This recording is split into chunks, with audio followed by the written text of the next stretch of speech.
Bienvenue dans On s'explique. J'ai le plaisir de recevoir aujourd'hui François Blondel, CEO de la société Kitozim, une biotech fondée en 2000. Bonjour François.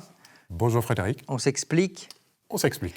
Donc je vous l'ai dit, François est CEO de Kitozim, mais il est aussi actif dans 5 autres sociétés. On vous présente souvent comme personnalité très connue du paysage économique wallon, comme un serial entrepreneur. Est-ce que ça vous convient, cette définition de François Blondel ? Oui, serial entrepreneur me convient en tout cas beaucoup mieux que business angel ou serial investisseur, qui sont des notions qui pour moi sont beaucoup plus réductrices. C'est quoi la différence ? Fondamentalement, c'est qu'un investisseur s'engage avec ses sous, avec son argent. Un entrepreneur s'approprie le projet ou s'investit dans le projet lui-même. Alors, on va avant de venir sur vos sociétés que vous dirigez, où vous êtes actif, si vous permettez, on va peut-être revenir sur votre parcours, parce que je trouve qu'il est assez révélateur de l'esprit d'entreprendre que vous insufflez en Wallonie. Je rappelle que vous avez fait des études de droit, de sciences économiques, suivi d'un tour du monde, on y reviendra peut-être. Et puis vous avez débuté votre parcours chez Petrofina, qui est à l'époque le premier groupe industriel belge. On est en quelle année ? Vous faites quoi exactement ? On est au début des années 90, oui. Et je fais de la finance pour commencer en Europe et puis aux États-Unis, avant de revenir ensuite à la maison mère, à Bruxelles, pour faire plus de l'opérationnel. Vous restez une petite dizaine d'années oui. chez Petrofina, et là, oui. tout d'un coup, vous décidez de stopper, d'arrêter et de rejoindre une start-up qui s'appelle IBT. Vous avez pourtant un confort de vie. Pourquoi vous arrêtez ce chemin professionnel chez Petrofina pour vous lancer finalement dans l'inconnu ? Oui, c'est très juste, l'image est bonne, c'est quitter un confort exceptionnel. Vous l'avez rappelé, c'était une très très belle société industrielle. En fait, je la quitte, je démissionne, ce qui ne se faisait pas. Pour tout dire les choses simplement, ça ne se faisait pas. Mon beau-père a été catastrophé à cette nouvelle. Je quittais une entreprise dans laquelle ma voie était tracée. J'avais une famille de 4 jeunes enfants entre 2 et 6 ans pour rejoindre ce qu'on n'appelait pas encore à l'époque une start-up. Mais pourquoi ? Alors, je le fais principalement pour 2 raisons. La première d'entre elles, la plus forte, c'est que j'ai profondément envie de vivre les choses de manière plus intense et d'être plus actif et de voir plus nettement finalement mon apport au sein d'une entreprise et d'un projet. Et je crois que, si je peux faire une petite digression là-dessus, je crois que pour une part, ça a été stimulé par mon passage aux États-Unis. Parce que lors de ce passage aux États-Unis, un jour, j'ai assisté à une présentation, en compagnie de beaucoup d'autres, une présentation qui était faite par une des personnes clés du groupe Goldman Sachs, à l'époque où Goldman Sachs était encore fréquentable. Et cette personne entame, je ne me souviens plus de son nom, mais entame son discours et son allocution en disant « You know, I've been broke twice. » J'ai fait faillite 2 fois. Et c'est par là qu'il démarre. Et le message était d'une puissance extraordinaire parce que ce qu'il voulait faire passer là, c'était de dire on peut faire faillite et puis arriver au sommet comme moi je suis arrivé au sommet. Et je crois que ça m'a... C'est très révélateur des États-Unis. Ça veut dire que cette culture de l'échec, c'est pas honteux aux États-Unis. On est entrepreneur, on peut rater, on peut recommencer. C'était pas le cas en Europe. Oui, c'est même plus que ça. C'est même plus que ça. Aux États-Unis, il faut avoir raté pour pouvoir réussir après. Donc, si vous rencontrez un échec, c'est un plus sur votre CV. Donc, c'est effectivement très, très, très différent de ce qu'on peut vivre ou de ce qu'on pouvait vivre. À l'époque. Oui, à l'époque. Je dis pouvait, j'utilise imparfait parce que je trouve que c'est quelque chose... Ça change maintenant ? On accepte l'échec en Wallonie ? En tout cas, il y a une chose qui change, c'est que certaines personnes sont conscientes de ce que c'est extrêmement important et donc œuvrent dans le bon sens. Je prends un exemple. Vos collègues de l'Écho, il y a quelques années, élise chaque année l'entrepreneur de l'année. Ouais. Non, pas l'entreprise, l'entrepreneur de l'année. Et ils avaient fait le choix de mettre en avant le groupe des fondateurs de Just Take It Easy. Oui. Just Take It Away. Take It Easy, je pense. Enfin, oui. Livraison rapide. À domicile, oui. Et ces personnes avaient rencontré un choc puisque leur entreprise était tombée en faillite. Mais l'ECO a voulu mettre en avant l'esprit d'entreprendre, l'audace. Et j'ai trouvé ça très symboliquement chargé, fort, puissant, de nouveau, comme message, de dire, vous voyez, on récompense l'audace. Alors, donc, je reviens à votre esprit d'entreprendre, à vous. Hein. Je reprends votre parcours. Vous êtes à IBT, vous restez aussi une bonne dizaine d'années avant que ça soit repris par des Allemands. Et là, une nouvelle tranche de 10 ans s'ouvre à vous. D'abord, un petit passage comme consultant, administrateur de société. En fait, je me fourvoie. Vous n'êtes pas dans l'action. En fait, je me fourvoie parce que, effectivement, je quitte IBT me disant, ça y est, j'ai acquis une certaine expérience, je vais là.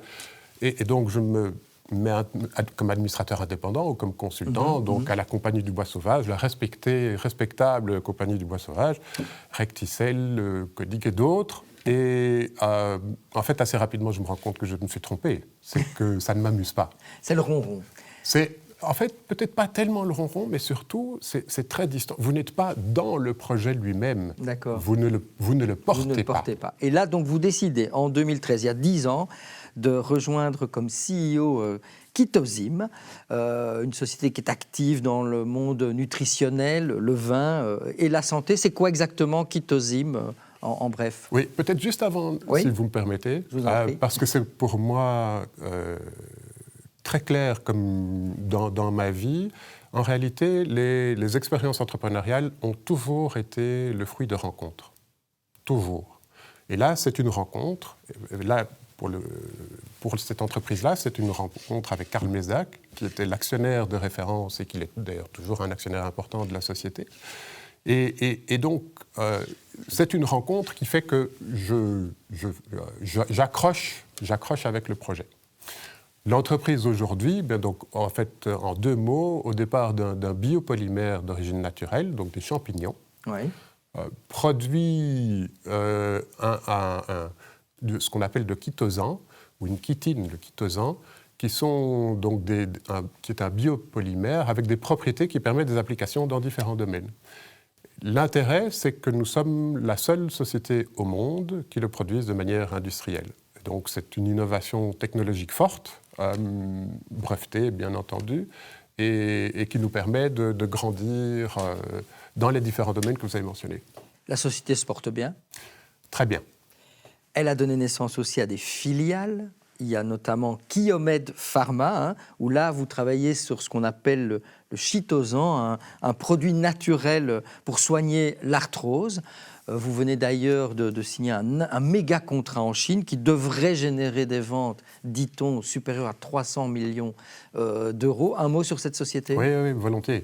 En fait, en effet, donc, au départ de Kitozim, nous avons créé 2 filiales, donc Kiomed Pharma et Biocuris. Donc Biocuris plus récemment, en 2021, et Kiomed Pharma en 2014. L'objectif, c'est quoi ? En fait, c'est de permettre à ces entreprises-là de développer toute la partie biomédicale plus contraignante, plus réglementairement restreinte. Et donc, Kiomed Pharma vise finalement à développer l'utilisation du chitosan dans 3 applications. Le domaine de la rhumatologie, donc c'est l'arthrose du genou pour commencer, là où nous avons débuté nos ventes l'année dernière, en Belgique et ailleurs. L'ophtalmologie pour le traitement de l'œil sec et la médecine esthétique. Donc 3 domaines finalement qui sont des domaines très importants dans lesquels aujourd'hui on utilise l'acide hyaluronique. Et le chitosan le chitosan médical, appelons-le comme ça, ou la chiomédine, vise à proposer une alternative par rapport de nouveau, dans ces 3 segments, à l'acide hyaluronique.